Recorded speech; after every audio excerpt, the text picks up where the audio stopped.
asalaamaaleykum sama gaay yi nuyu naa leen ziar naa leen nu ngeen def mbaa ñëpp a ngi am jaama tey moom akara laa leen indil waaw tey moom dañoo akara waaw kay bismillah ñu commencé ñu xoojagum ñeebe bi may ko fa benn 25 minutes ba mu ko jafagum ñu soog koo ñëw sooxa léegi ñu jublu nag ci sooxa bi moom technique la danga bàyyi sa food processor bi mu daw tuuti nga stop parce que soo ko bàyyee mu yàgga dina toj sa ñebe bi yëpp te du loolu lañ ci bugga dañ bugga sooxa pour génne xoolit bi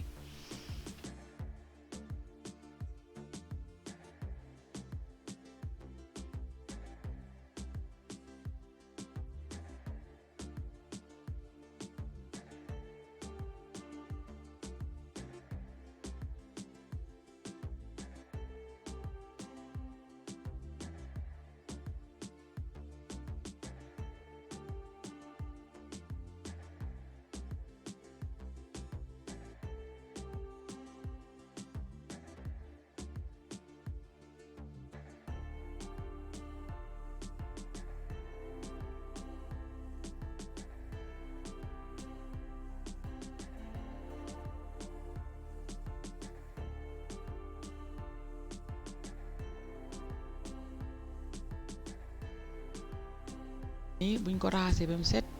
dañ ko xoojaat ñu bàyyi ko fa ba mu géjëf dañu soog koo ñëw wol nag waa léegi ñebe bi géjëf na léegi mun naa koo seega def ko ci food processor bi wol ko waaye food processor bi du ko dee mun a mookal comme nu ma ko buggee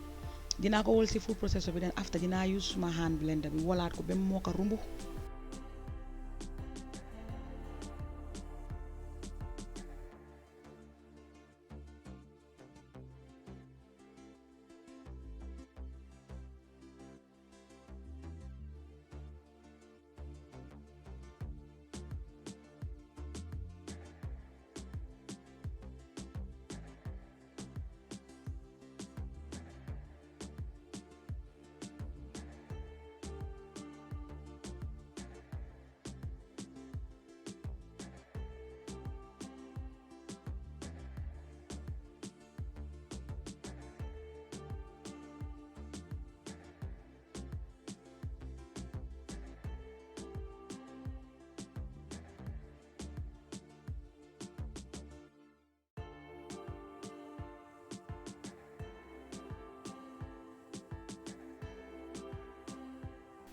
waaw kay ma xorom def ndox def comme suma yaay ni mu daan def rek def ci génnaam def xoromam def ndoxam rigiñ ko nag ba mu fuur waaye comme que ñun tubaab yi léegi noppal nañ ñu ma jël suma hand mixer rek fuural ko nag ba mu fuur step bi dafa important torop sa akara moom danga ko war a rigiñ ba mu fuur nga gis ni soo ko frayé akara bi dina oyof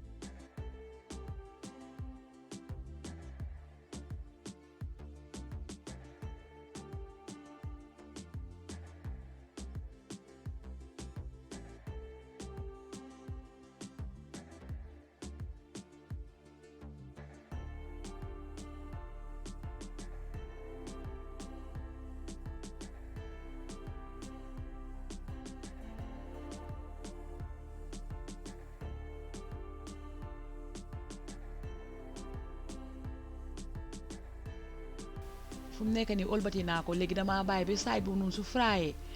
ma olbati ko waat mu fry for about a minute loolu daf dee tax akara bi dafa crispy neex ba bugg a dee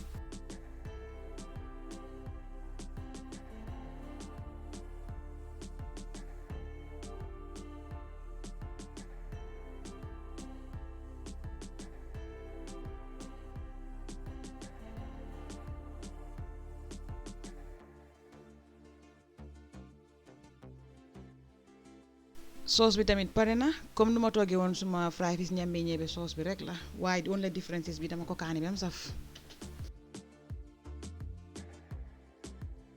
akara bi pare na rafet na neex na macha allah yakal naa leen ci yéen ñëpp di leen jox dig daje ci beneen video. Thanks for watching. Bye.